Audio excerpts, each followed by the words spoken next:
and burnt offerings. దేవునికి పరిశుద్ధ నామమునకు స్తోత్రం. నేను యాక్చువల్గా వచ్చి దేవుని గురించిన జ్ఞానముని గురించి ఈరోజు ప్రసంగించాలని ఆలోచించి ఉన్నా.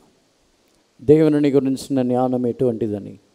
కానీ ఇక్కడికి వచ్చిన తర్వాత దేవుడు వేరే ఒక ప్రేరేపణనిచ్చి ఉన్నారు. ఏ కార్యం అంటే, దేవుడు బలి అర్పణల కంటే కొన్ని కార్యములని శ్రేష్టమైనదిగా ఎంచుచున్నారు. దేవునికి పరిశుద్ధ నామమునకు స్తోత్రం. పాత నిబంధన కాలంలోను కృత నిబంధన కాలంలో కూడా బలులు, కానుకలు, అర్పణలు వాటికంటే కొన్ని కార్యములు దేవుని దృష్టిలో శ్రేష్టమైనదిగా ఉన్నది. చెప్పాలంటే దేవుడు పాత నిబంధన కాలంలో ఇశ్రాయేల్ జనులని బలి అర్పించమని చెప్పినను దేవుడు దానిలో అంత ఇష్టముగా, అంత ప్రీతికరముగా దానినే కోరుచున్న వారుగా లేరు. దేవునికి పరిశుద్ధ నామమునకు స్తోత్రం.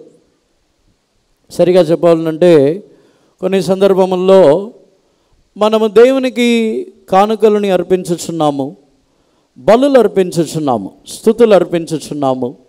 కానీ దేవుడు కోరుచున్న శ్రేష్టమైన కార్యములు మనలో లేకపోవటము ద్వారా ఆ బలి అంగీకరించబడకుండా పోవచ్చున్నది. ఆ అర్పణలు దేవుడు దానిని అంగీకరించకుండా మారుచున్నారు. దేవునికి పరిశుద్ధ నామమునకు స్తోత్రం. చాలామంది ఒకవేళ మీకు ఈలాగ ప్రకటించి ఉండవచ్చు, అర్పణల ద్వారా, కానుకల ద్వారా దేవుడు మనల్ని ఆశీర్వదించుదురు. అలా అర్పించినట్లయితే దేవుని యొక్క ఆశీర్వాదం మనకు కలుగుతున్నదని బోధించి ఉంటారు. కానీ సరిగా చెప్పాలంటే దేవుడు బలిని అర్పించి కానుకలని అర్పించినను వాటికంటే మన యొక్క జీవితంలో ఆయన కోరుచున్న స్వభావము, ఆయన యొక్క శ్రేష్టమైన దివ్యమైన స్వభావములని కోరుచున్నారు. దేవునికి పరిశుద్ధ నామమునకు స్తోత్రం. మత్తయి సువార్తలో 23వ అధ్యాయములో చదివినప్పుడు బలిని మాత్రమే అర్పించి కానుకల్లోనూ దశంభాగములో మాత్రమే నమ్మకముగా ఉండి తమ యొక్క శ్రేష్టమైన స్వభావములు లేని వారిని చూసి వేషధారులని చెప్పుచున్నారు. చదవండి మత్తయి సువార్త 23వ అధ్యాయము 23వ వాక్యంని చదవండి. అయ్యో వేషధారులైన శాస్త్రులారా, పరిసయ్యులారా, మీరు పుదీనాలోను, సోపులోను, జీలకర్రలోను 10వ వంతు చెల్లించి ధర్మశాస్త్రంలో ప్రధానమైన విషయములను అనగా న్యాయమును, కనికరమును, విశ్వాసమును విడిచిపెట్టితిరి. వాటిని మానక వీటిని చేయవలసి ఉండెను. Woe unto you, scribes and Pharisees, hypocrites! For ye pay tithe of mint and anise and cumin, and have omitted the weightier matters of the law, judgment, mercy, and faith. These ought you to have done, and not to leave the other undone. దేవునికి పరిశుద్ధ నామమునకు స్తోత్రం. దేవుడు ఏదో ఒకటి మానివేయమని చెప్పటం లేదు. దేవుని యొక్క ఆశీర్వాదములని మనం అనుభవించవలనంటే రెండును కలిసి ఉన్నప్పుడే ఆశీర్వాదం కలుగుతున్నది. బలిను, దానితో పాటు దేవుడు కోరుచున్న శ్రేష్టమైన కార్యములు. దేవుడు కోరుచున్న ధర్మశాస్త్రములో శ్రేష్టమైనవి లేకుండా బలిని, కానుకలని, దశమభాగములని మాత్రమే అర్పించినట్లయితే దేవుడు దానిని బట్టి ఒక ఆశీర్వాదమని, ఒక సంపూర్ణమైన ఆశీర్వాదమని ఇవ్వటం లేదు. రెండును కలిసి ఉండాలని కోరుచున్నారు.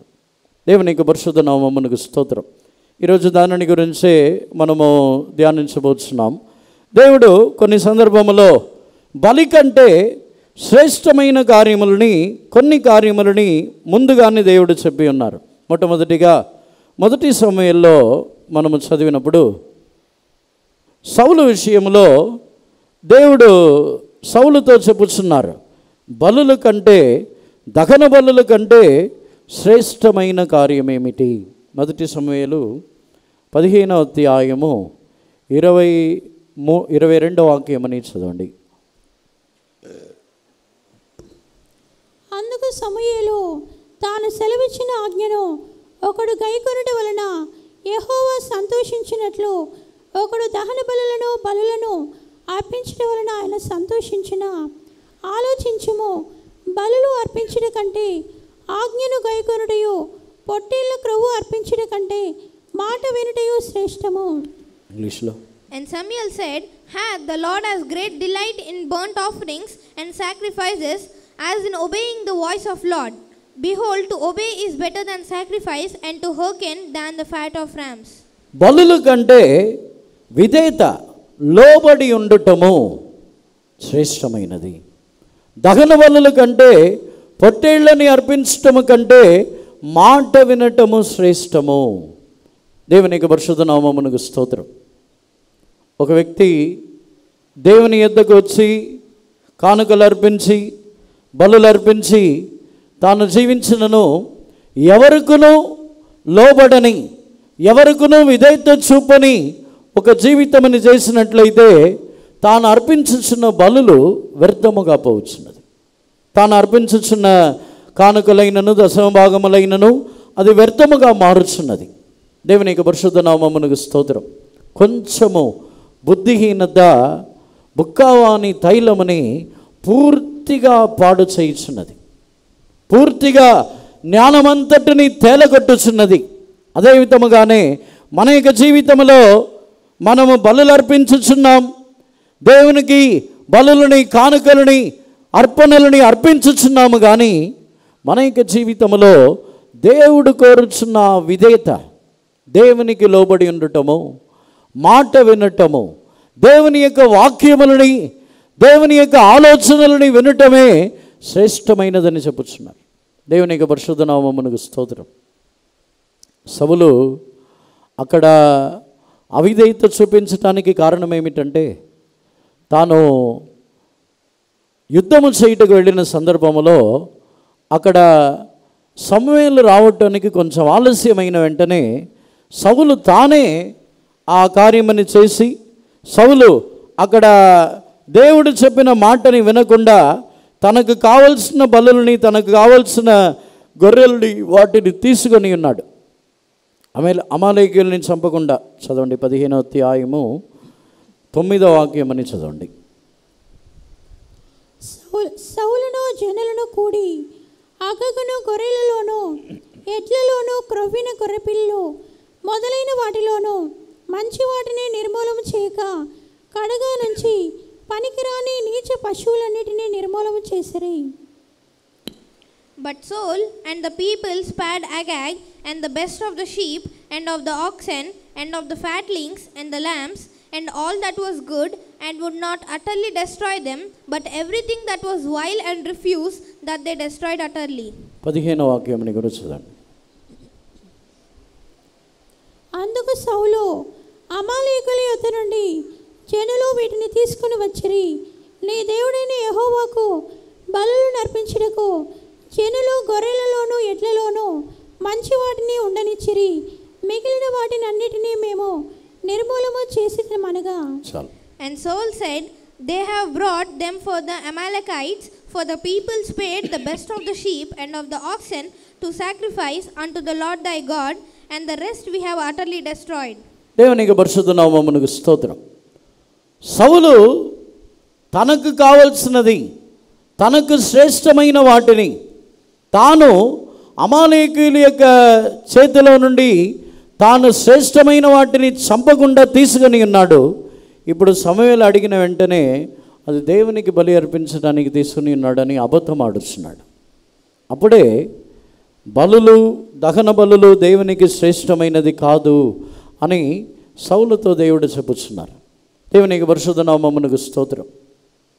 మన యొక్క ఆత్మీయ జీవితంలో మనము అర్పణలని అర్పించుచున్నామని, కానుకలని అర్పించుచున్నామని అన్యాయముగా దేవుడు వద్దని చెప్పిన వాటిని సంపాదించి తీసుకొని వచ్చినట్లయితే వాటిని దేవుడు అంగీకరించడం లేదు. దేవునికి పరిశుద్ధ నామమునకు స్తోత్రం. అన్యాయమైన సంపాద్యములని దేవుడు అంగీకరించడం లేదు. దానిని దేవునికి అర్పించినను వాటిని ఆయన అంగీకరించడం లేదు. మాట వినుటయే శ్రేష్టము. దేవునికి పరిశుద్ధ నామమునకు స్తోత్రం. సౌలు అమాలేకీయుని చంపే విషయంలో లోబడని వాడుగా ఉన్నాడు. అంటే తనకి ఇష్టమైన వాటిని కొన్నిటిని తాను దాచుకొని ఉన్నాడు. మన జీవితంలో కూడా మనము దేవునికి అర్పించుచున్న అర్పణలు, దేవునికి అర్పించుచున్న కానుకలు, దేవునికి అర్పించుచున్న బలుల కంటే దేవుడు మన జీవితంలో విడిచిపెట్టమని చెప్పిన లోకము, విడిచిపెట్టమని చెప్పిన లోక ఆశలు, విడిచిపెట్టమని చెప్పిన కొన్ని మనకి ఇష్టమైన కార్యములు, వీటిని ఇంకా మనము దాచుకొని ఉన్నట్లయితే ఆ బలులని దేవుడు అంగీకరించడం లేదు. దేవునికి పరిశుద్ధ నామమునకు స్తోత్రం. ఇంకా కొన్ని కార్యములని మనము దాచుకొనుచున్నాం. మనము లోక సంబంధమైన కొన్ని కార్యములు, కొన్ని అలవాట్లు, కొన్ని విధములైన ఆశ ఇచ్చలు, వీటిని విడిచిపెట్టలేక వాటిని దాచుకొని అవిధేయతని చూపించుచున్నాం. దేవుని యొక్క ఈ వాక్యమునకు, దేవుని యొక్క ఉపదేశమునకు మనం మాట వినని వారై లోబడని వారుగా మారిపోయి ఉన్నాం. దేవునికి పరిశుద్ధ నామమునకు స్తోత్రం. మనము విధేయత గలవారుగా, లోబడని స్వభావం అనేది, ఈ కార్యం నేను ఎందుకు మొట్టమొదటిగా చెప్పుచున్నానంటే, భూమిలో ప్రవేశించిన మొదటి పాపము అవిధేయత. గర్వం వచ్చి ఆకాశంలో వచ్చిన పాపం అది. గర్వమే మొదటి పాపం. ఆ గర్వం వచ్చి ఆకాశంలో దేవదూతల్లో ప్రవేశించింది. కానీ మనుషుల్లో ప్రవేశించిన మొదటి పాపము అవిధేయత. దేవునికి పరిశుద్ధ నామమునకు స్తోత్రం.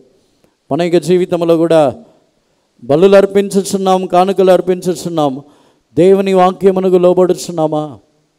దేవుడు తన యొక్క వాక్యమునకు లోబడుటయే కోరుకొనుచున్నారు కానీ కానుకలు, దశమ భాగములు ఆయనకు గొప్ప విషయముగా లేదు.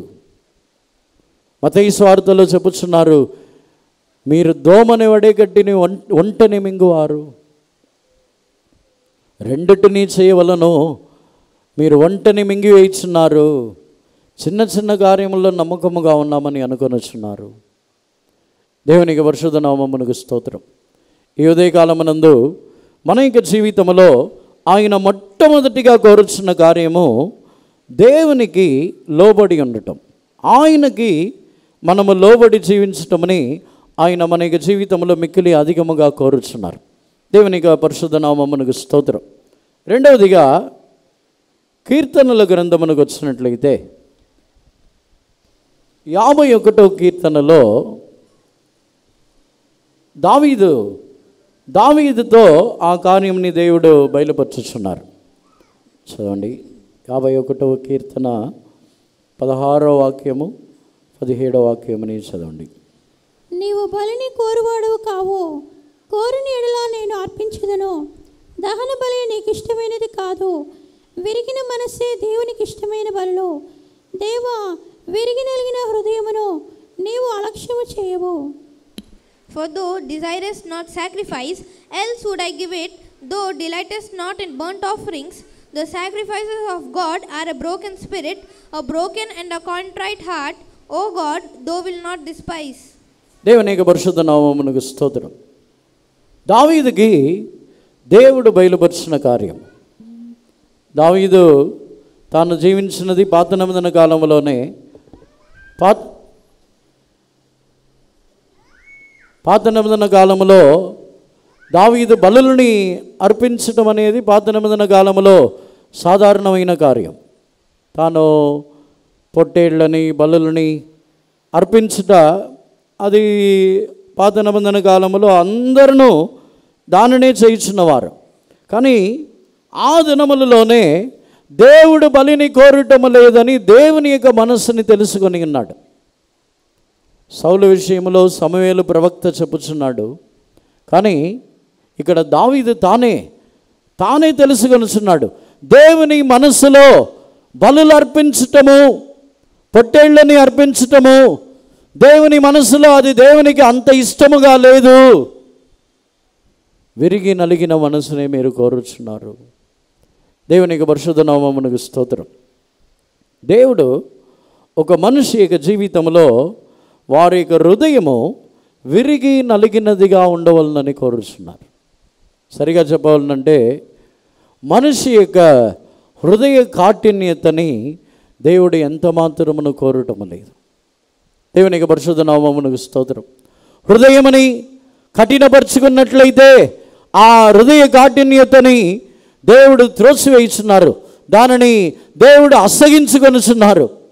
హృదయ కాఠిన్యతని. దేవునికి పరిశుద్ధ నామమునకు స్తోత్రం.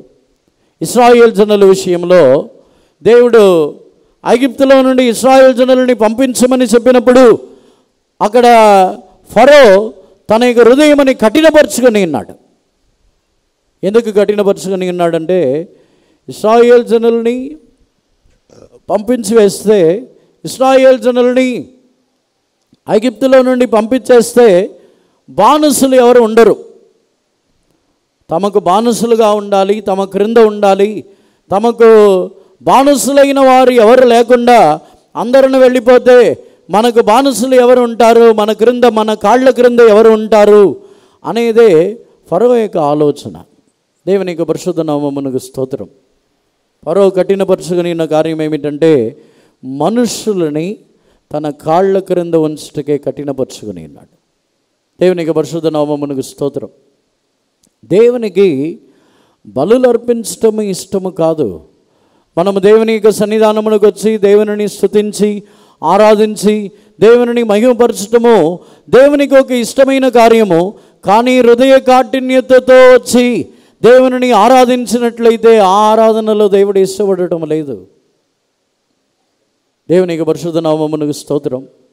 మనుషులని తన క్రింద వారు తమ యొక్క కాళ్ళ క్రింద ఉంచవలనని, తమ యొక్క అధికారము క్రింద ఉంచవలనని ఇతరులని హింసించి బాధపెట్టి పలు రకములుగా హింసించుచున్న వారికి దేవుని సన్నిధానమునకు వచ్చి వారు ఆరాధించునను వారి ఆరాధనలో దేవుడు వారి యొక్క ఆరాధనలో దేవుడు ఇష్టపడటం లేదు. కొంతమంది తమ యొక్క సొంత పిల్లలని కూడా హింసించేవారు ఉన్నారు. వారు తమ యొక్క కంట్రోల్లో ఉండాలి, లేకపోతే తమ యొక్క అధికారంలో ఉండాలనే ఉద్దేశంతో ఉన్న తల్లిదండ్రులు కూడా ఉన్నారు. దేవునికి పరిశుద్ధ నామమునకు స్తోత్రం. కొంతమంది అత్తలు, కొంతమంది మామలు, వారు కూడా తమ యొక్క కోడళ్ళని మేము చెప్పినట్టే చేసి తీరాలి, మా అధికారంలోనే ఉండాలని అనుకున్న వారు కూడా ఉన్నారు. దేవునికి పరిశుద్ధ నామమునకు స్తోత్రం. దేవుని యొక్క సన్నిధానంలో ఉన్న ఎవరైనానో ఎవరికునో అధికారులు కారు. అక్కడ దావీదు తన యొక్క జీవితంలో తన యొక్క హృదయ కాఠిన్యత హృదయముని కఠినపరచుకొనకుండా తాను తన యొక్క జీవితంలో మారు మనసు పొంది ఉన్నాడు. దేవునికి పరిశుద్ధ నామమునకు స్తోత్రం. ఒక ప్రవక్త, తనకు క్రింద ఉన్న ప్రవక్త దావీదుని గద్దించిన వెంటనే, నేను రాజుని, నన్ను గద్దించగలవా, నా మీదే తిరుగుబాటు చేయగలవా, లేకపోతే నా గురించే తప్పుగా మాట్లాడగలవా అని దావీదు తన యొక్క అధికారం అని చూపించలేదు. దావీదు వెంటనే తన యొక్క హృదయంలో నొచ్చుకొని వెంటనే విరిగి నలిగిన మనస్సుతో దేవుని యొద్ద వేడుకొని వచ్చున్నాడు. దేవునికి పరిశుద్ధ నామమునకు స్తోత్రం. చాలామంది యొక్క జీవితంలో తమ యొక్క అధికారమని బట్టి, తమ యొక్క స్థానమని బట్టి మాకే మీరు చెప్పేవాళ్ళు అయిపోయారా? చాలామంది యొక్క ఫీలింగ్ అది. మాకే మీరు నేర్పిస్తారా? ఆ గర్వము దేవునికి ఇష్టం లేనిది. అదే హృదయ కాఠిన్యత. సొదొమ గొమొర్రా యొక్క పాపం ఏమిటంటే, దేవుడు వారి యొక్క జీవితంలో వచ్చి ఉన్న వేరే పాపములు ఉన్నాయి. వారు వ్యభిచార పాపములను చేసి ఉన్నారు. వారు వేరే క్రమహీనముగా వేరే పాపములని వారు చేసి ఉన్నారు. కానీ సొదొమ గొమొర్రా పట్టణస్థుల యొక్క పాపముని గురించి చెప్పినప్పుడు వారి యొక్క ఆ పాపములని చెప్పట్లేదు, వారి యొక్క గర్వము. వారి యొక్క గర్వమని ఎందుకు చెప్పుచున్నారంటే, లోతు వారికి వెళ్ళి ఈలాగు చేయొద్దు, మీరు ఈ పాపముని కట్టుకొనవద్దు అని చెప్పిన వెంటనే వారు ఏమని చెప్పుచున్నారంటే, పరదేశిగా వచ్చిన వీడు ఇప్పుడు మనకు నేర్పరిగా మారిపోయాడా అని చెప్పి అతన్ని అవతలకు తోసేశారు. నువ్వు మాకు చెప్పడానికి వచ్చావా? నువ్వు ఎక్కడి నుంచి వచ్చావు? ఏ ఊరు నుంచి వచ్చావు? పరదేశిగా వచ్చిన నీవు. లోతు వచ్చి వేరే ఊరు నుంచి అబ్రహాం దగ్గర నుంచి వచ్చి అక్కడ ఉన్నాడు. కానీ అక్కడ సొంతం, అక్కడే పుట్టి పెరిగి మా ఊరు, మా సొంత ఊరు, మేము ఇక్కడ ఉన్నాం, మాకే మీరు చెప్తున్నారు ఎక్కడి నుంచో వచ్చి, ఏ ఊరు నుంచో వచ్చి, ఎక్కడి నుంచో వచ్చి చెప్తారా? దానిని గురించే ఆ సొదొమ గొమొర్రా పట్టణస్థులని గురించి చెప్పినప్పుడు వారి యొక్క గర్వము అని చెప్పుతున్నారు. దేవుని యొక్క పరిశుద్ధ నామమునకు స్తోత్రం. మన యొక్క జీవితంలో ఎవరైనా మనకు కిందే ఉండాలనుకుంటున్నారా? కుటుంబంలో కూడా, కుటుంబంలో భార్య అయినను భర్త అయినను ఎవరైనాను సరే నా క్రింద ఉండాలి అనేది దేవునికి విరోధమైన తలంపు. దేవునికి పరిశుద్ధ నామమునకు స్తోత్రం. అందరిని కూడా సమానముగా, ఐక్యముగా మనము ఒకరికి ఒకరు లోబడి, ఆ లోబడుచున్న విషయముని గురించి చదివినప్పుడు కూడా ఒకరికి ఒకరు లోబడి అని రాయబడి ఉన్నది. ఒక్కరికే లోబడాలని లేదు. దేవునికి పరిశుద్ధ నామమునకు స్తోత్రం. మనము తల్లిదండ్రులకు లోబడుచున్నామా? భార్యాభర్తలకు ఒకరికొకరు లోబడుచున్నారా? మనము దేవుని యొక్క వాక్యమునకు లోబడుచున్నామా? దేవుని యొక్క నాయకులైన వారికి లోబడుచున్నామా? దేవుని ద్వారా నియమించబడి ఉన్న అధికారమునకు లోబడుచున్నామా? దేవుని యొక్క పరిశుద్ధ నామమునకు స్తోత్రం. దావీదు తాను దానిని చెప్పుచున్నాడు, బలిని మీరు కోరటం లేదు, దహన బలులు మీకు ఇష్టము కాదు, విరిగి నలిగిన మనస్సు, విరిగి నలిగిన హృదయమునే మీరు కోరుచున్నారు. దేవుని యొక్క పరిశుద్ధ నామమునకు స్తోత్రం. హృదయముని కఠినపరుచుకొనకుండా ఎవరు మనల్ని గద్దించినను, ఎవరి ద్వారా మనము గద్దింపబడినను, మనల్ని మనము తగ్గించుకొనుచున్న ఆ మనస్సునే దేవుడు కోరుచున్నారు. ఎవరైనా మనల్ని గద్దించవచ్చు. మనలో ఆ దోషం ఉన్న వెంటనే తగ్గించుకొని, అవును నాలో ఈ పాపం ఉన్నది. ఎవరు కూడా మన కాళ్ళ క్రింద ఉండిన వారు కాదు. ఎవరు కూడా మన బానిసలు కాదు. ఎవరు కూడా మన యొక్క దాసులు కాదు. దేవునికి పరిశుద్ధ నామమునకు స్తోత్రం.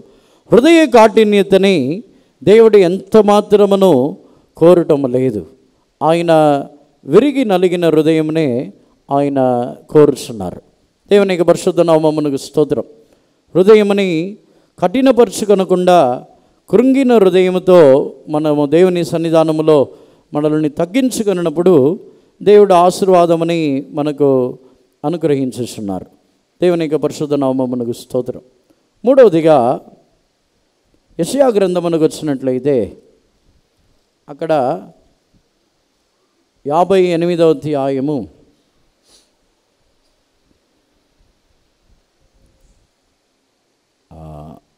7వ వాక్యంని చదవండి. నీ ఆహారము ఆకలి కొనిన వారికి పెట్టుటయో, నీ రక్త సంబంధికి ముఖము తిప్పకుండుటయో, దిక్కుమాలిన బీదలను నీ ఇంట చేర్చుకుంటయో, వస్త్రహీనుడు నీకు కనబడినప్పుడు వానికి వస్త్రములు ఇచ్చుటయో, ఇదే కదా నాకు ఇష్టమైన ఉపవాసము. అలాగున నీవు చేసిన ఎడల చాలు. It is not to deal thy bread to the hungry, and that thou bring the poor that are cast out to thy house, when thou seest the naked, that thou cover him, and that thou hide not thyself from thine own flesh. 4వ వాక్యం గురించి చదవండి.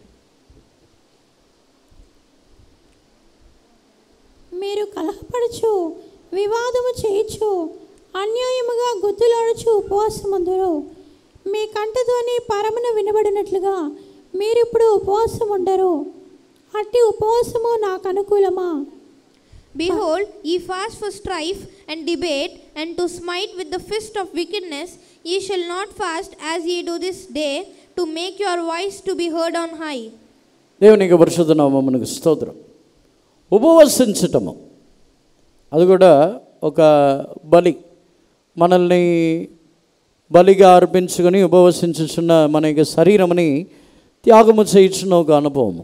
దేవుని యొక్క పరిశుద్ధ నామమునకు స్తోత్రం.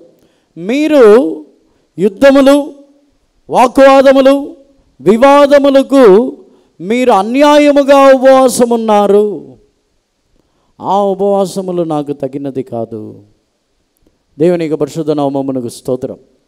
దేవుడు ఆ ఉపవాసముల కంటే దేవుడు కోరుచున్న కార్యం ఏమిటంటే, ఆకలి కొనిన వానికి ఆహారం ఇచ్చుటయు, తరిమివేయబడిన వానిని చేర్చుకొనుటయు, వస్త్రహీనముగా ఉన్నవానికి వస్త్రముని ఇచ్చుటయు, నీ శరీర సంబంధమైన వానికి నిన్ను దాచుకొనకుండా ఉండుటయే. మరొకసారి కూడా 7వ వాక్యంని చదవండి. నీ ఆహారము ఆకలి కొనిన వానికి పెట్టుటయు, నీ రక్త సంబంధికి ముఖము తిప్పకొనుటయు, దిక్కుమాలిన బీదలను నీ ఇంట చేర్చుకొనుటయు, వస్త్రహీనుడు నీకు కనబడినప్పుడు వానికి వస్త్రములు ఇచ్చుటయు, ఇదే కదా నాకు ఇష్టమైన ఉపవాసము. చాలు. దేవుని యొక్క పరిశుద్ధ నామమునకు స్తోత్రం. ఇదే కదా నాకు ఇష్టమైన ఉపవాసము. ఆకలి కొనిన వానికి ఆహారం ఇచ్చుటయు. దానిని ఎందుకు ఉపవాసం అంటున్నారు? ఆకలి కొనిన వానికి ఆహారం ఇవ్వటంని ఎందుకు ఉపవాసం అంటున్నారు? ఆకలి కొనిన వానికి మనకు లేకపోయిన వారికి ఇవ్వటం, అందుకే దాన్ని ఉపవాసం అంటున్నారు. దేవుని యొక్క పరిశుద్ధ నామమునకు స్తోత్రం. మనము సమృద్ధిగా తిని మిగిలిన తర్వాత ఇవ్వటం అనేది ఉపవాసం అని చెప్పట్లేదు. అక్కడ ఆకలి కొనిన వారికి మనకు లేకపోయినా ఇచ్చే ఒక అనుభవము, దానిని ఉపవాసం అని చెబుతున్నారు. దేవుని యొక్క పరిశుద్ధ నామమునకు స్తోత్రం. మనము సమృద్ధిగా తిని తర్వాత ఇవ్వటము కాదు, ఆకలి కొనిన వానికి ఆహారం అని ఇచ్చుటయు. దేవుని యొక్క పరిశుద్ధ నామమునకు స్తోత్రం. ఒక వ్యక్తి ఆకలితో ఉన్నాడు, ఆహారము కొరకు వచ్చి ఉన్నాడు. ఆహారం కొరకే వచ్చి ఉన్నాడంటే ఆహారం పెట్టాలి. చాలామంది యొక్క అలవాటు ఏంటంటే, నువ్వేంటి తినటానికి వచ్చావా? అవును, తినటానికి వచ్చినా భోజనం పెట్టాలి. దేవుని యొక్క పరిశుద్ధ నామమునకు స్తోత్రం. చాలామంది మన సంఘముల్లోనే ఇలాంటి మాటలు ఎక్కడో నుంచి వాళ్ళ ఇంట్లో నుంచి, లేకపోతే వాళ్ళు ఏదో ఆస్తులన్నీ తెచ్చుకున్నట్టు ఫీలింగ్లో నువ్వేంటి తినడానికి వచ్చావంటారు. అన్నీ ఇచ్చేది దేవుడు. దేవుడే ఇచ్చినప్పుడు తినడానికి వచ్చామంటే తినడానికి వచ్చిన వాళ్ళకి పెట్టాలి. దేవునికి పరిశుద్ధ నామమునకు స్తోత్రం. మన యొక్క జీవితంలో మనము చాలామంది, చాలా సంఘముల్లో నేను ఈ మాటని విన్నాను. చాలామంది బాధపడి వారు దేవుని సన్నిధానంని మానివేసిన వాళ్ళు ఉన్నారు. ఒక పూట ఆహారం కంటే దేవుని సన్నిధానము చాలా విలువైనది. ఆహారం పెట్టి వాళ్ళు దేవుని సన్నిధానంలో ఉండనివ్వండి, దానికంటే విలువైన కార్యమే ఉంది. దేవునికి పరిశుద్ధ నామమునకు స్తోత్రం. ఆకలి కొనిన వారికి ఆహారముని పెట్టుటయు. నేను ఇంతకుముందు కూడా ఈ విషయం చెప్పి ఉంటాను. నేను చీరాలలో సేవ చేసే సమయంలో ఒక బిలీవర్ చెప్పారు, చాలా రోజుల నుంచి ఒక ఆయన రావట్లేదు, ఎందుకు రావట్లేదో తెలియదు అని అడిగితే నేను వెళ్ళి చూశాను. కొంచెం వయసు అయిన ఆయన. వాళ్ళు చెప్పింది ఏంటంటే, ఆయన కరెక్ట్గా ఆరాధనకు రారు, భోజన టైంలో మాత్రం వచ్చి భోజనం చేసి వెళ్తారు, అని ఇప్పుడు రావట్లేదన్నారు. నేను వెళ్ళి అడిగి, ఎందుకు మీరు రావట్లేదు? ఆయనే చెప్పిన ఏంటంటే, నేను ఆరాధనకు వచ్చేవాడిని కాదు, భోజనం చేయడానికి వచ్చేవాడిని. నా నమ్మకం ఏంటంటే, అక్కడ భోజనం చేస్తే ఆ వారం అంతా నాకు ఆరోగ్యంగా ఉంటుంది, అందుకే నేను వచ్చేవాడిని. ఇప్పుడు రాలేకపోతున్నాను, వేరెవరిని చెప్పలేదు, నేను రాలేకపోతున్నానని చెప్పాడు. అప్పుడు అతనికి, మీరు భోజనం చేయడానికే మళ్ళీ రండి, భోజనం చేసి వెళ్ళండి అని చెప్పి పిలిస్తే తర్వాత వచ్చారు. దేవునికి పరిశుద్ధ నామమునకు స్తోత్రం. ఆకలి కొనిన వారికి ఆహారం పెట్టుటాయి, వస్త్రహీనముగా ఉన్నవారికి వస్త్రముని ఇవ్వటం.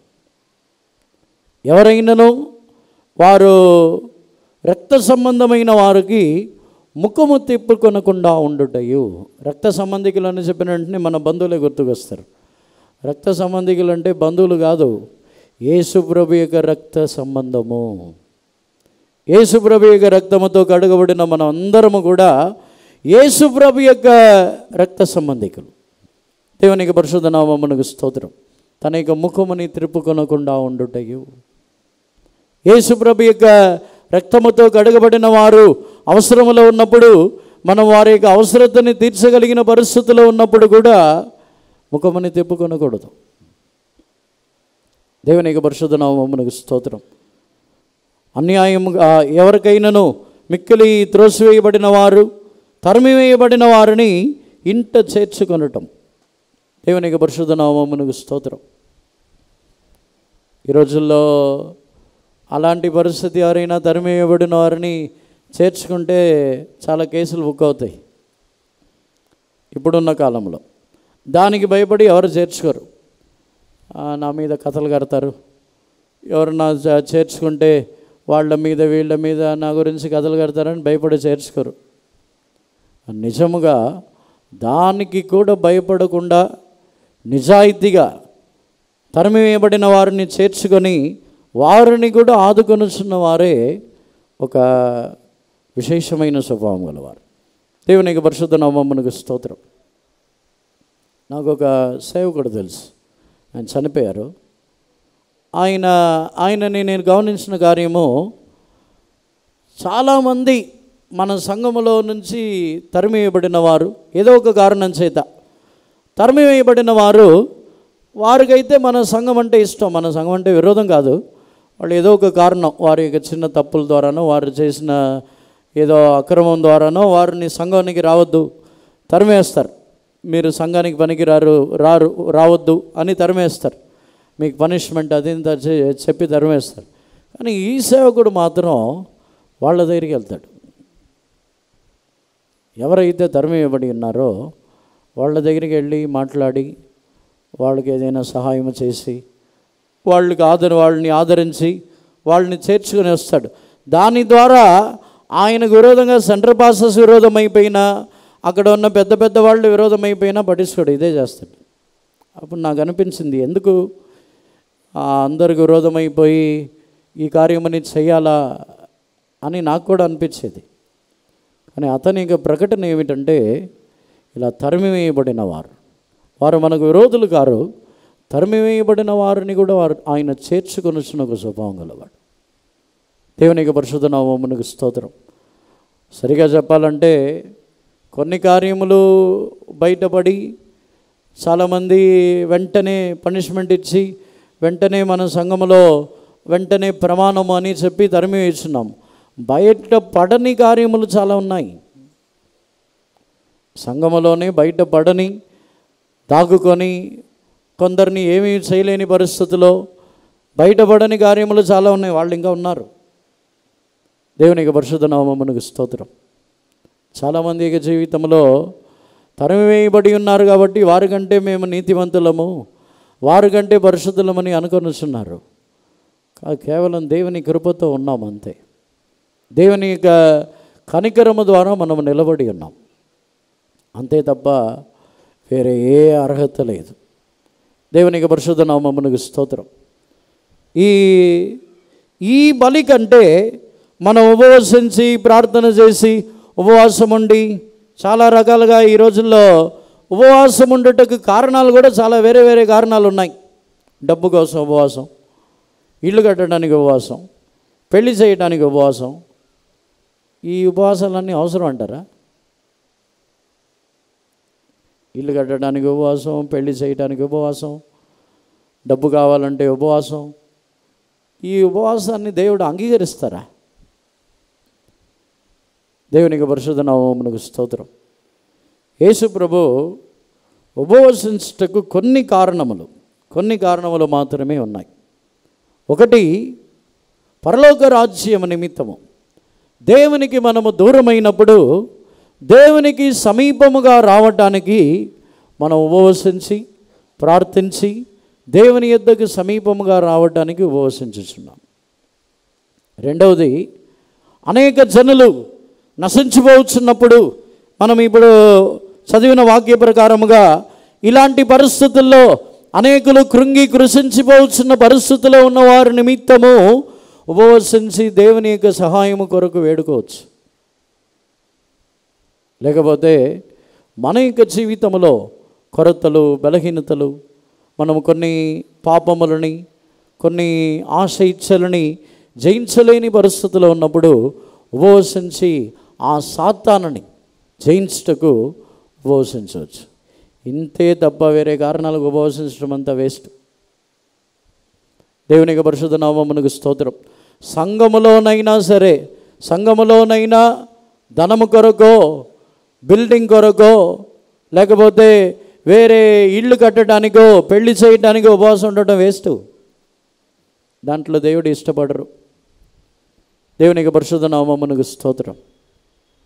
ప్రత్యక్ష గుడారముని కట్టినప్పుడు ఉపవాసం ఉన్నారా? సొలొమోనీక మందిరముని కట్టినప్పుడు ఉపవాసం ఉన్నారా? లేరు. జెరుబాబేలు మందిరముని కట్టినప్పుడు ఉపవాసం ఉన్నారా? లేరు. మరి ఇప్పుడు మందిరముని కట్టడానికి ఎందుకు ఉపవాసం? దేవునికి పరిశుద్ధ నామమునకు స్తోత్రం.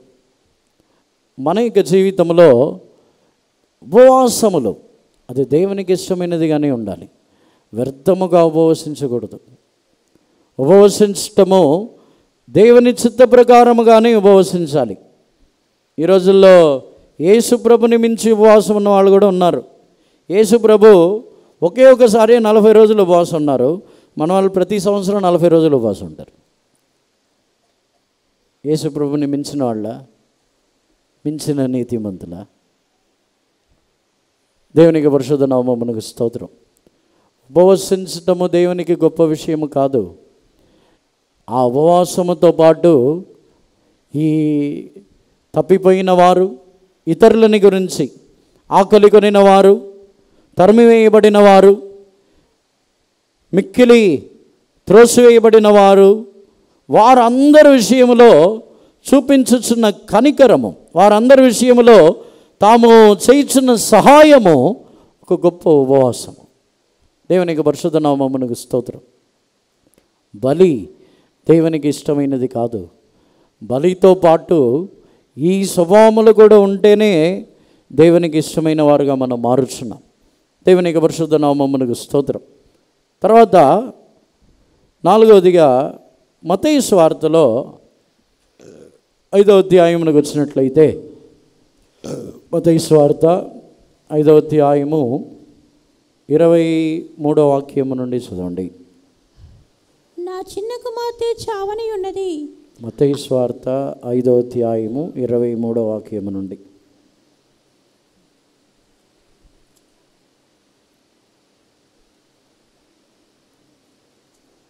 ఎవరైనా ఒకరు చదవండి. కావున నీవు బలిపీఠం వద్ద అర్పణం నర్పించుచుండగా నీ మీద నీ సహోదరునికి విరోధం ఏమైనానో కలదని అక్కడ నీకు జ్ఞాపకం వచ్చిన ఎడల అక్కడ బలిపీఠం ఎదుట నీ అర్పణము విడిచిపెట్టి మొదట వెళ్ళి నీ సహోదరునితో సమాధాన పడము, అటు తరువాత వచ్చి నీ అర్పణను నర్పింపము. Therefore, if thou bring thy gift to the altar, and there rememberest that thy brother had ought against thee, leave there thy gift before the altar, and go thy way. First be reconciled to thy brother, and then come and offer thy gift. దేవునికి పరిశుద్ధ నామమునకు స్తోత్రం. ఈ స్థలములో దేవుడు అర్పణముల కంటే సమాధానమని కోరుచున్నారు. అర్పణమని అర్పించుటకు వచ్చిన వెంటనే ఆ వ్యక్తితో దేవుడు చెప్పుచున్న కార్యము, నీ మీద నీ సహోదరునికి విరోధం ఏమైనానో ఉన్నదా అని నీకు తెలిసినట్లయితే ఆ అర్పణములని అక్కడే విడిచిపెట్టి నువ్వు వెళ్ళి సమాధానపడి తిరిగి వచ్చి అర్పణములని అర్పించము. దేవునికి పరిశుద్ధ నామమునకు స్తోత్రం. దేవుడు అర్పణలకు మొదటి స్థానమని ఇవ్వట్లేదు, సమాధానమునకే దేవుడు మొదటి స్థానమని ఇచ్చుచున్నారు. ప్రతి ఒక్కరితో గొడవలు పడి, ఇంటిలో భర్తతో సమాధానం లేకుండా, భర్తని దూషించి, భార్యని కొట్టి, పిల్లల్ని కొట్టి, కొంతమంది పిల్లల్ని వచ్చి బెత్తము వాడి, లోబడని విషయంలో బెత్తము ఆడకుండా వీరి యొక్క కక్షని తీర్చుకుంటారు. కొన్ని కుటుంబంలో వచ్చి భర్త మీద ఉన్న కోపముని పిల్లల మీద చూపిస్తారు, భార్య మీద ఉన్న కోపముని పిల్లల మీద చూపిస్తారు. ఆ గద్దింపు కరెక్ట్ కాదు, అది వచ్చి అది దుష్టతనం. దేవునికి పరిశుద్ధ నామమునకు స్తోత్రం. వేరే ఎవరి మీదో చూపించాల్సిన కోపము వారి మీద చూపించలేక పిల్లల మీద చూపించడం అనేది అది దుష్ట స్వభావం. దేవునికి పరిశుద్ధ నామమునకు స్తోత్రం. ఇక్కడ సమాధానమే లేకుండా హృదయంలో నెమ్మది, ఏ మనుషులతోనూ సమాధానముగా జీవించలేని ఒక వ్యక్తి దేవుని సన్నిధానమునకు వచ్చి బలి అర్పణలని అర్పించిన దేవుడు దానిని అంగీకరించట్లేదు. దానికి ఆయన మొదటి స్థానమని ఇవ్వట్లేదు. మనం సమాధానంతో ఉన్నామా? ఒకరితో ఒకరు సమాధాన పడుతున్నామా? సమాధాన పడటానికి తగ్గించుకోలేకపోతున్నామా? సమాధానముగా ఉండటానికి నిజమే అవతల వాళ్ళదే తప్పు. మనం అడిగిన వెంటనే, పిలిచి అడిగిన వెంటనే నాదేం తప్పు కాదు, నేనేం తప్పు చేయలేదు, నేనేం మాట్లాడలేదు, వాళ్ళే నన్ను ఇలా అన్నారు, వాళ్ళదే తప్పు, వాళ్ళే అంటాం. మనం అసలు పాపమే చేయని వాళ్ళం. మనది ఏ తప్పు ఉండదు, మన ప్రవర్తనల్లో తప్పు ఉండదు, మన యొక్క క్రియల్లో, మన యొక్క చూపులో, మన యొక్క నడకలో ఏమాత్రము తప్పు లేకుండా, సమాధానం లేకుండా అయిపోతుంది. దేవునికి పరిశుద్ధ నామమునకు స్తోత్రం. మన జీవితంలో మనం తగ్గించుకొని సమాధానపడి వచ్చినప్పుడు ఆ అర్పణలని దేవుడు అంగీకరించుచున్నారు. సమాధానముతో అర్పించుచున్న బలి ఆరాధన కూడా అందుకే ముందే సమాధానపడి రావాలి. మన టీపీఎం అలవాటు ఏమైపోయిందంటే, టీపీఎంలో ఇవన్నీ ప్రమాణాలు కాదు, మన వాళ్ళే పెట్టారు. అన్నీ మధ్యలో ఉన్న వాళ్ళు పెట్టిన ప్రమాణాలు. కొన్ని ప్రమాణాలు బ్రదర్లు పెడతారు, కొన్ని ప్రమాణాలు సిస్టర్లు పెడతారు, కొన్ని ప్రమాణాలు సెంటర్ పాస్టర్స్ పెడతారు. ఎవరు పెద్దవాళ్ళు ఎవరు పెట్టింది ఏమీ లేదు. దేవునికి పరిశుద్ధ నామమునకు స్తోత్రం. అలాంటి ప్రమాణాలు ఏమీ లేవు. ప్రభు వల్ల వచ్చినప్పుడే సమాధాన పడమంటారు. మన టీవీ అలవాటు, ప్రభు వల్ల వచ్చిన వెంటనే సమాధాన పడాలి. ఇప్పుడు అది కూడా పోయింది. ఇంతకుముందు కాలంలో నువ్వు సమాధాన పడి వస్తేనే కానీ ప్రభు బలిలో పాలు పొందడానికి వీలు లేదు అని ఖచ్చితంగా కూర్చునేవాళ్ళు. ఇప్పుడు అది కూడా లేదు. ఇంతకుముందు కాలంలో నువ్వు దైవిక స్వస్థతలో ఉంటేనే కానీ ప్రభు బలిలో పాలు పొందడానికి వీలు లేదని చెప్పేవాళ్ళు. ఇప్పుడు అది కూడా లేదు. దైవిక స్వస్థతలో ఉంటేనే కానీ ప్రభు బలిలో పాలు పొందడానికి వీలు లేదంటే ఎంతమంది ఉంటారు చెప్పండి? దైవిక స్వస్థతలో ఉంటేనే కానీ ప్రభు బలిలో పాలు పొందడానికి వీలు లేదంటే మన సంఘంలో ఎంతమంది తేల్తారు? ఎంతమంది ఉంటారు? అది తెలిసి ఒక 100 మంది ఉంటారా? దైవిక స్వస్థతలో ఉన్న వాళ్ళు చేతులు తను చూద్దాం. మందులే వాడని వాళ్ళు, హాస్పిటల్కి వెళ్ళని వాళ్ళు,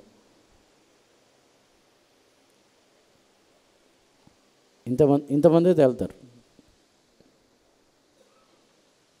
దేవునికి పరిశుద్ధ నామమునకు స్తోత్రం. మన యొక్క సంఘమిక పరిస్థితి కూడా అది తగ్గిపోవచ్చున్నది. ఇప్పుడున్న కాలంలో వచ్చి వేరే దారి లేక పర్వాలేదు, వారు ఇంకా విశ్వాసంలో పెరగాలి, అవిశ్వాసమైన వారిని కూడా భరించాలనే ఉద్దేశంతో అనుమతించుచున్నారు. దేవునికి పరిశుద్ధ నామమునకు స్తోత్రం. దేవుడు బలి అర్పణల కంటే సమాధానమని కోరుచున్నారు. సమాధాన పడటానికి అంత కష్టమా? సొంత తల్లిదండ్రులతో సమాధాన పడటానికి పిల్లలకు అవ్వట్లేదు.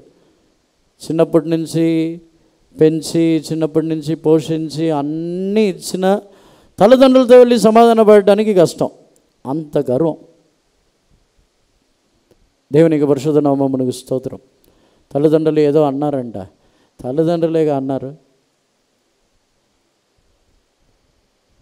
చాలామంది సమాధానంని కోరుకొనటం లేదు, గర్వముతో నిండిపోయి సమాధానమే లేని వారై తమ యొక్క జీవితంలో జీవించుచున్నారు. చిన్న చిన్న కార్యములకు ఏదైనా ఒక్క మాట అంటే చాలు ఇంకా జీవితకాలం అంతా వాళ్ళు విరోధులే. మనం ఎవరిని అన్నా పర్వాలేదు, వాళ్ళతో సమాధానంగా ఉంటాం. మనం ఎవరినైనా ఏదన్నప్పుడు నేనేం పెద్దగా ఏమనలేదు, చిన్న మాటే అన్నాను, క్షమించండి అంటాం. అవతల వాళ్ళు అన్న మాట చిన్న మాటే ఉంటుంది. నువ్వు నన్ను అలా అనవచ్చా, నన్ను అలా చేయవచ్చా అని దాన్ని ఏదో పెద్ద భూతాత్మం పెట్టి చూపిస్తాం. దేవునికి పరిశుద్ధ నామమునకు స్తోత్రం. సమాధానమని దేవుడు కోరుచున్నారు. అర్పణలని అర్పించటం కంటే సమాధానము శ్రేష్టమైనది. ఎందుకంటే పరలోక రాజ్యమే సమాధానం యొక్క రాజ్యము. 1000 ఏళ్ల పరిపాలనలో జీవించుచున్న వారు సమాధానముగా జీవించాలి. 1000 ఏళ్ల పరిపాలనలో జీవించుచున్న వారు వచ్చి సింహముతో, ఎలుగుబంటితో, తోడేళ్లతో కూడా సమాధానంగా ఉంటారంట. తోడేళ్ళను, మేకపిల్లను కలిసి పండుకొని ఉండడంట. అంత సమాధానంగా ఉంటారా? తోడేళ్ళ లాంటి వాళ్ళను ఉన్నారు, మేకపిల్ల లాంటి వాళ్ళను ఉన్నారు. ఇద్దరిని కలవటం కుదిరిద్దా? కానీ సమాధానము, ఇప్పుడు మనం అందరితో సమాధానం కలిగినప్పుడే మన యొక్క అర్పణలని కూడా దేవుడు అంగీకరించుచున్నారు. దేవుని యొక్క పరిశుద్ధ నామమునకు స్తోత్రం. సమాధానము కలగాలంటే మనమే బలిగా మారాలి. యేసు ప్రభు మనతో కూడా, దేవుడు మనుషులతో సమాధాన పడవలసిన అవసరం ఉందా? నేను ఎక్కువగా ఈ కార్యమని ఆలోచిస్తున్నాను. దేవునికి వచ్చి తాను సృష్టించిన మనిషి పాపము చేసి తానే దేవునికి విరోధముగా మారిపోయి దేవునికి దూరం అయిపోయాడు. తానే దేవునికి విరోధముగా క్రియ చేస్తున్నాడు. ఆ మనిషితో తానే శాపగ్రస్తుడిగా మారిపోయాడు. ఆ మనిషితో దేవుడు వచ్చి సమాధాన పడవలసిన అవసరం ఉందా? అవసరం? దేవుడు తానే వచ్చి సమాధాన పడవలసిన అవసరం లేదు. అన్ని పాపములని యేసు ప్రభు ఎలా సమాధాన పడి ఉన్నారంటే, మనుషులు చేసిన అన్ని పాపములని తన మీద వేసుకొని ఆయన పాపిగా మారి సమాధాన పడి ఉన్నారు. మీరు పాపులని చెప్పి సమాధాన పడలేదు, ఆయన పాపిగా మారి సమాధాన పడి ఉన్నారు.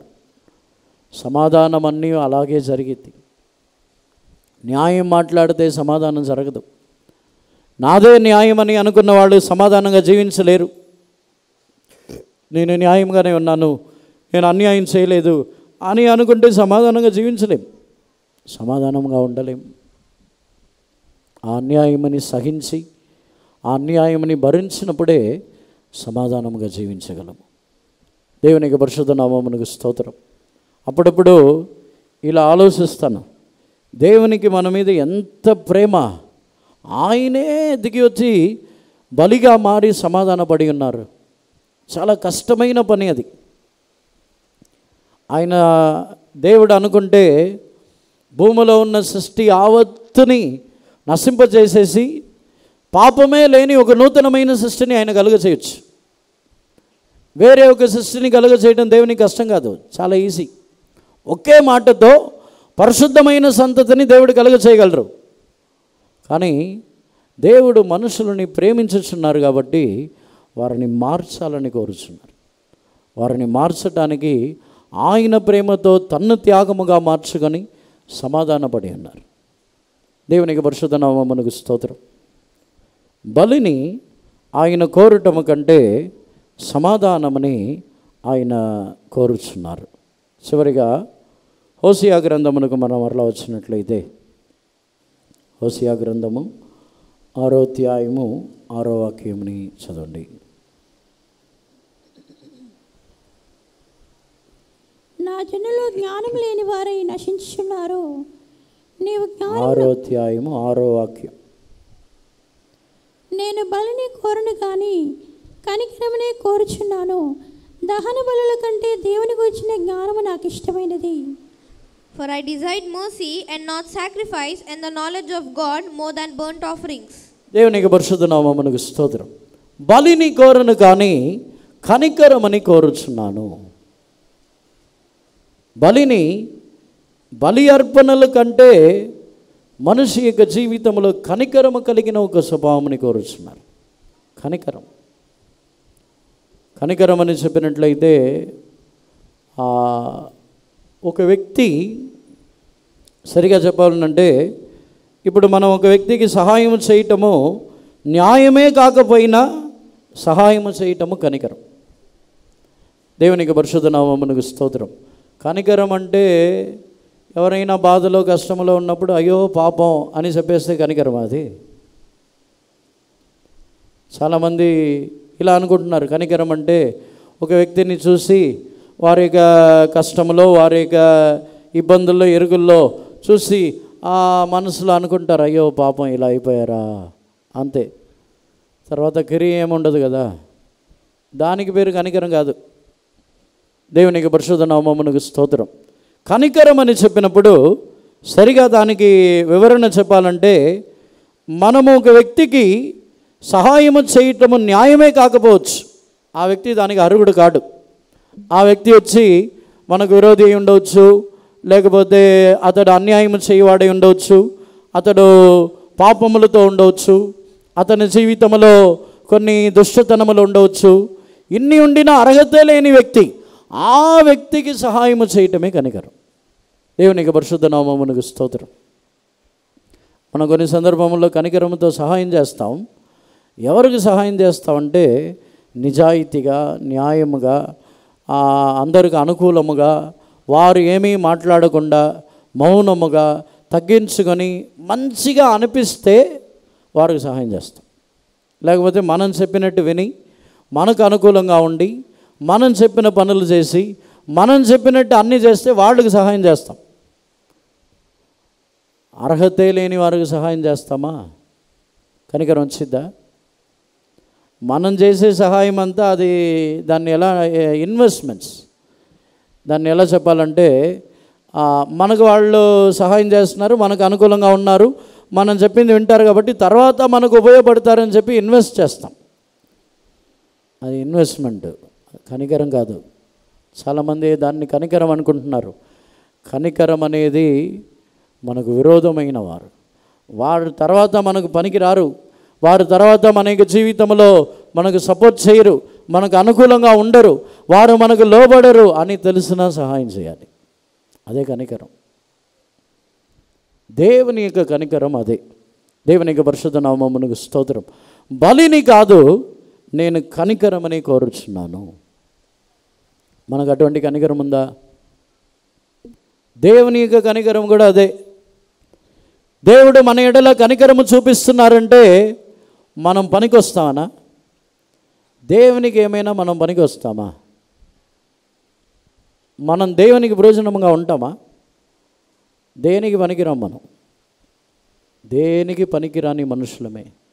కానీ మనం పనికిరాము, ప్రయోజనముగా ఉండము. మన జీవితంలో ఆయనని మనం ప్రేమిస్తామో ప్రేమించమో ఇవి ఏమీ తెలియకపోయినా ఇంకా దేవుడు మనల్ని కనికరిస్తున్నారు. దేవునికి పరిశుద్ధ నామమునకు స్తోత్రం.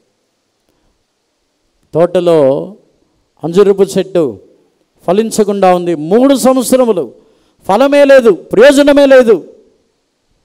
ఆ తోటమాలికను ప్రయోజనం లేదు. అక్కడ అది ద్రాక్ష తోట. ఈ అంజూరపు చెట్టు వలన ఆ ద్రాక్ష తోట కూడా పాడైపోతుంది. ఇతరులకును ప్రయోజనము లేదు, ఉన్నవాళ్ళని కూడా పాడు చేస్తున్నాం. మన జీవితము ద్వారా, మన యొక్క ఫలించని జీవితము ద్వారా మన తోటి వాళ్ళని కూడా పాడు చేస్తున్నాం. అయినా దేవుడు కనికరిస్తున్నారు. ఈ సంవత్సరము కూడా చూద్దాం. ఈ సంవత్సరము కూడా ఆ వేర్లని నరికి దానిని ఎరువు వేసి నీళ్ళని పోసి దాన్ని ఫలమిచ్చి దాన్ని చూద్దాం. ప్రయోజనమే లేదు. ఇతరుల యొక్క జీవితమని పాడు చేయించున్నాం. ఇతరులకు మన యొక్క దుష్ట స్వభావములని నేర్పించుచున్నాం. అయినా దేవుడు కనికరం చూపిస్తున్నారు. అదే కనికరం. ఈరోజు మనలో అటువంటి కనికరం ఉందా? బలిని కాదు, నేను కనికరమని కోరుచున్నాను. అటువంటి కనికరం గలవారే ధన్యులు, వారే అక్కడ శ్రేష్టమైన వారిని ఎంచబడుతున్నారు. ఇదే మత్తయి సువార్తలో 5వ అధ్యాయంలో యేసు ప్రభు చెప్పుచున్నారు, కనికరము గలవారు ధన్యులు. దేవునికి పరిశుద్ధ నామమునకు స్తోత్రం. మన యొక్క ఆత్మీయ జీవితంలో ఈ కనికరముని దేవుడు అత్యధికముగా కోరుచున్నారు. యాకోబు రాసిన పత్రికలో చదివినప్పుడు కనికరము తీర్పుని మించి అతిశయపడును. చదవండి 2వ అధ్యాయంలో 2వ అధ్యాయము 13వ వాక్యమని చదవండి. కనికరము చూపనివాడు కనికరము లేని తీర్పు పొందును, కనికరము తీర్పును మించి అతిశయపడును. For he shall have judgment without mercy that hath shewed no mercy, and mercy rejoiceth against judgment. కనికరము చూపనివాడు, కనికరము చూపినవాడు కాదు, కనికరము చూపనివాడు కనికరము లేని తీర్పు పొందుచున్నాడు. కనికరము చూపించుచున్నవాడు వాని విషయంలో కనికరము తీర్పుని మించి అతిశయపడుచున్నది. దేవునికి పరిశుద్ధ నామమునకు స్తోత్రం. మనము మన యొక్క కనికరము తీర్పు తీర్చి కనికరము చూపించకూడదు. దేవునికి పరిశుద్ధ నామమునకు స్తోత్రం. వాళ్ళు మంచి వాళ్ళు అయితే సహాయం చేయొచ్చు, చెడ్డవాళ్ళు అయితే ఎందుకు సహాయం చేయాలి? అది తీర్పు. మనమే తీర్పు తీర్చుచున్నాం. అతడు మంచివాడు, చెడ్డవాడు, అది మనం తీర్పు తీర్చుచున్నాం. తీర్పు తీర్చి సహాయం చేస్తే అది కనికరం కాదు. కనికరం అనేది తీర్పు తీర్చకుండా సహాయం చేయటం. దేవునికి పరిశుద్ధ నామమునకు స్తోత్రం. ఈ కనికరమే ఆ తీర్పుని మించి అతిశయపడుచున్నది.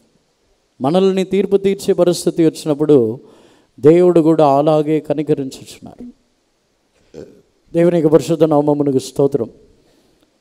యేసు ప్రభు ఒక ఉపమానమును చెప్పినప్పుడు 10,000 తలాంతులు అప్పు పుచ్చుకున్నవాడు యజమానుడి దగ్గరికి వెళ్ళి తాను అడుగుచున్నాడు, వేడుకొనుచున్నప్పుడు ఆ యజమానుడు ఆ 10,000 తలాంతులని క్షమించి ఉన్నాడు.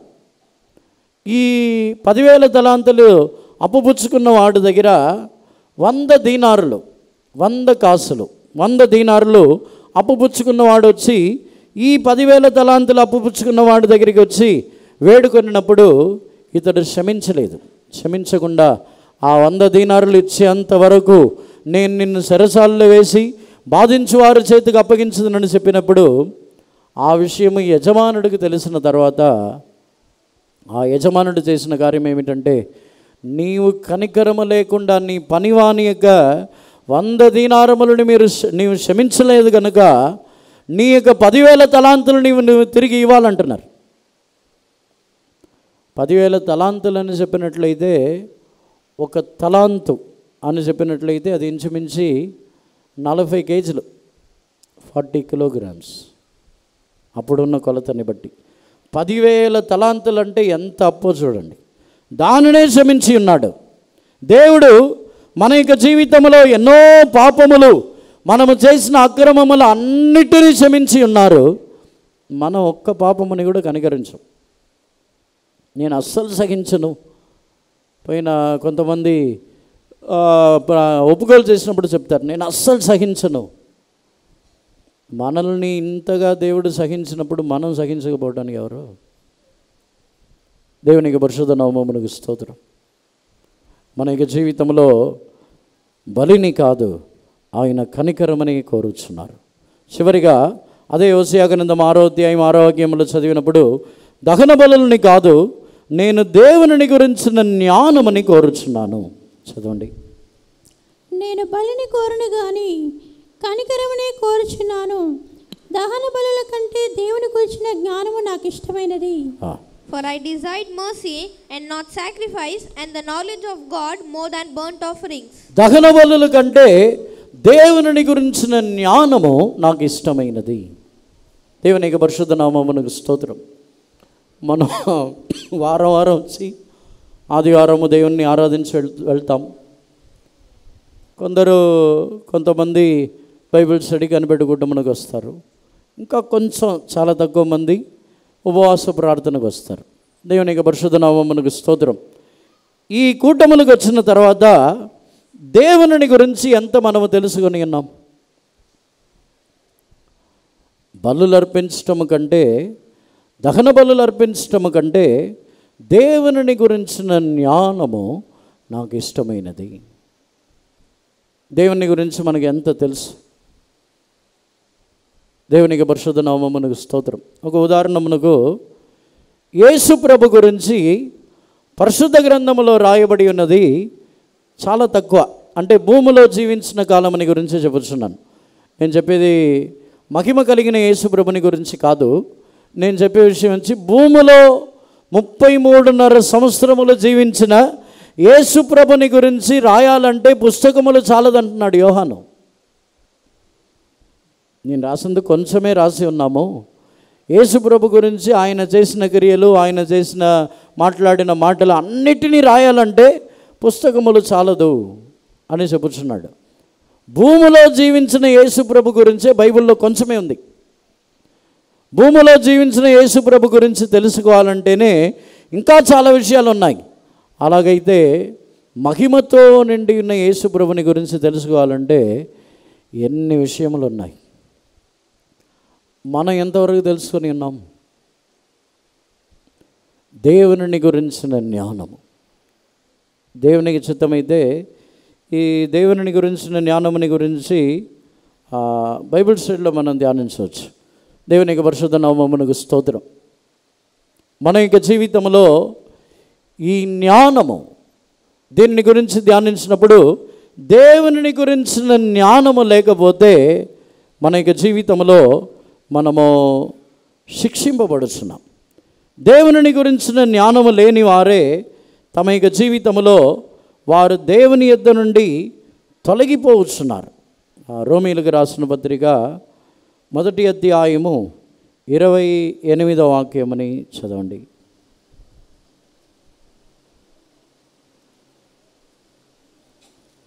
మరియు వారు తమ మనసులో దేవునికి చోటియనొల్లకపోయిరు గనక చేయరాని కార్యములు చేయుటకు దేవుడు భ్రష్ట మనసుకు వారిని అప్పగించెను.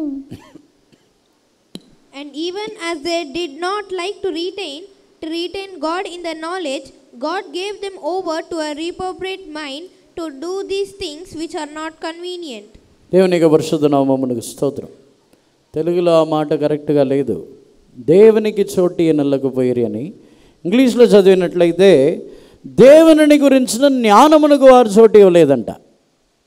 దేవునికి చోటు ఇవ్వకపోవడం కాదు, దేవుని గురించి తెలుసుకొనిచిన జ్ఞానమునకు వారి యొక్క మనసులో చోటు ఇవ్వలేదంట. దేవునికి పరిశుద్ధ నామమునకు స్తోత్రం. అంటే దేవుని గురించి తెలుసుకొనుటకు మనము ఎప్పుడైతే నిర్లక్ష్యముగా ఉన్నామో అప్పుడు చేయరాని కార్యములను చేయుటకు దేవుడు అప్పగించుచున్నారు. దేవునికి పరిశుద్ధ నామమునకు స్తోత్రం. అప్పుడే మనము దేవుని యొద్ద నుండి తొలగిపోవచ్చున్నాం. దేవుని గురించి ఎరుగని వారై మనము దూరం అయిపోవచ్చున్నాం. దేవుని గురించి తెలియకపోయినప్పుడు ఏం జరిగిద్దంటే సాతానుడు వేరే ఏదో చెప్తాడు దేవుని గురించి. వ్యాధి వచ్చిన వెంటనే సాతానుడు చెప్తాడు, నువ్వు ఎప్పుడో ఈ పాపం చేశావు, అందుకే దేవుడు నీకు వ్యాధి తీసుకొచ్చారంటాడు. నిజమా? దేవుని గురించి తెలుసుకున్నది అంతేనా? దేవుని గురించి నిజంగా తెలుసుకుని ఉన్నట్లయితే దేవుడు ఎప్పుడో ఆయన మన పాపములు అన్నిటినీ క్షమించి మనం ఎప్పుడైతే పశ్చాత్తాపపడి ఉన్నామో అప్పుడే దేవుడు క్షమించి వాటన్నిటినీ సముద్రం యొక్క అగాధముల్లో పడవేశారు. మరలా నేను జ్ఞాపకం చేసుకొని అంటున్నారు.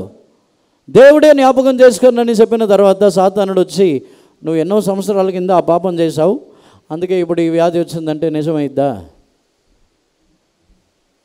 మనం కూడా దానికి కారణం ఏమిటంటే మనకు దేవుని గురించి తెలియదు. దేవుని గురించి తెలిస్తే అపవాది మాటని వినము. కాదు, దేవుడు నా పాపములను ఎప్పుడో క్షమించి ఉన్నారు, సిలువలో నా పాపములు కడుగబడి ఉన్నది, శాపము తొలగిపోయి ఉన్నది, వ్యాధి సిలువలో తీసివేయబడి ఉన్నదని చెప్తాం. యేసు ప్రభు గురించి తెలిస్తే దేవుని గురించిన జ్ఞానము మన యొక్క జీవితంలో సాతాన్ని జయించుటకు కూడా మనకు సహాయం చేయించినది. దేవుని గురించిన జ్ఞానం లేకపోతే సాతానుడు ఈజీగా మనల్ని ఓడిస్తాడు, ఓడిపోతాం. సాతానుడు అపవాది చాలామందిని జయించడానికి కారణమే దేవుని గురించి మనకు తెలియదు. దేవుని గురించి తెలిస్తే సాతానుడు మనల్ని జయించలేడు.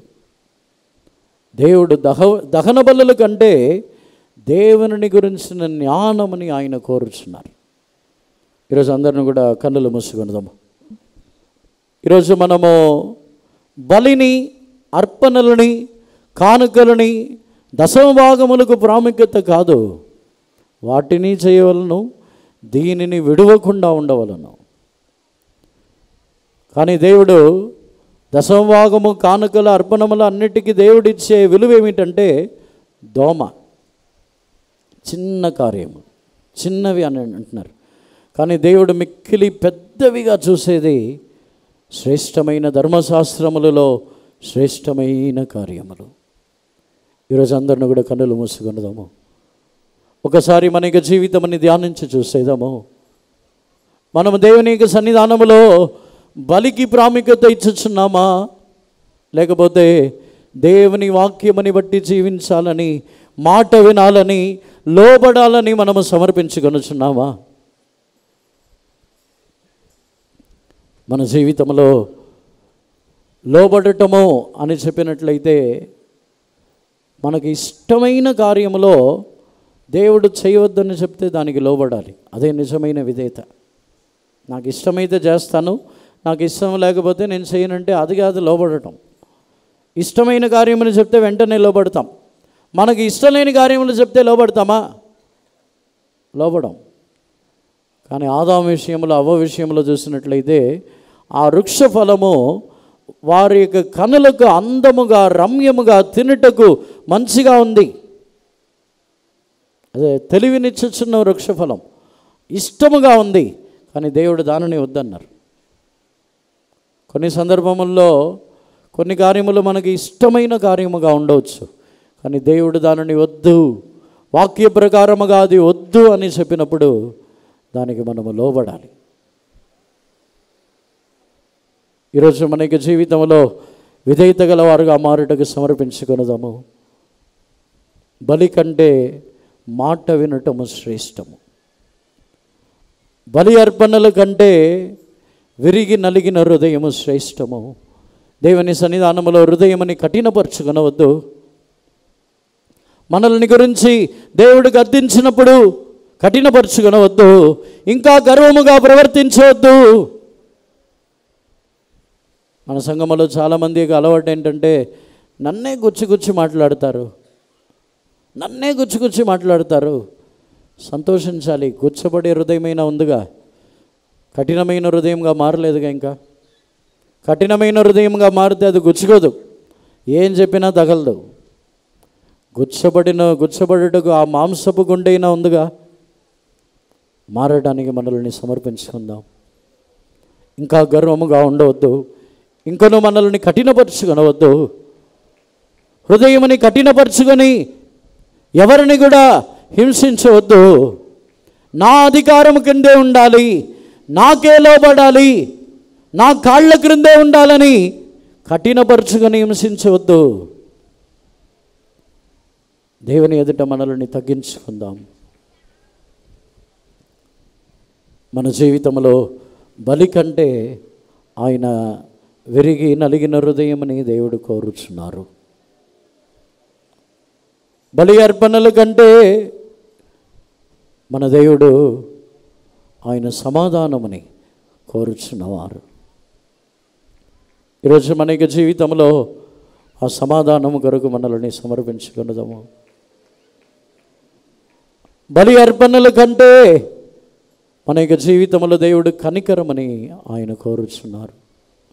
బలి అర్పణల కంటే ఆకలి కొనిన వారికి,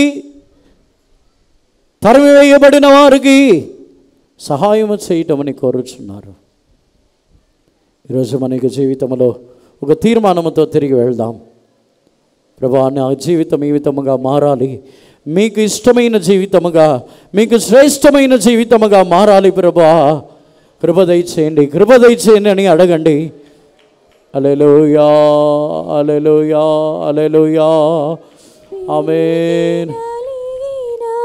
హృదయమునకు ఆసనుడవి నీవు ప్రభువా, తిరిగి నలిగిన హృదయమునకు ఆసనుడవి నీవు ప్రభువా, కృంగిన మనసుతో నీతో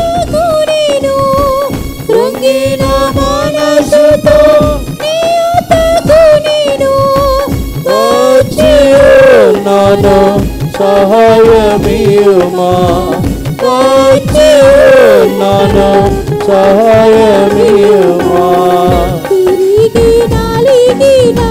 హృదయమునకు ఆసన్నుడవే నీవు ప్రభువా విరిగి నలిగిన హృదయమునకు ఆసన్నుడవే నీవు ప్రభువా కృంగిన మనసుతో నీ యొద్దకు నేను కృంగిన మనసుతో నీ యొద్దకు నేను వచ్చి నాను సహాయమియుమా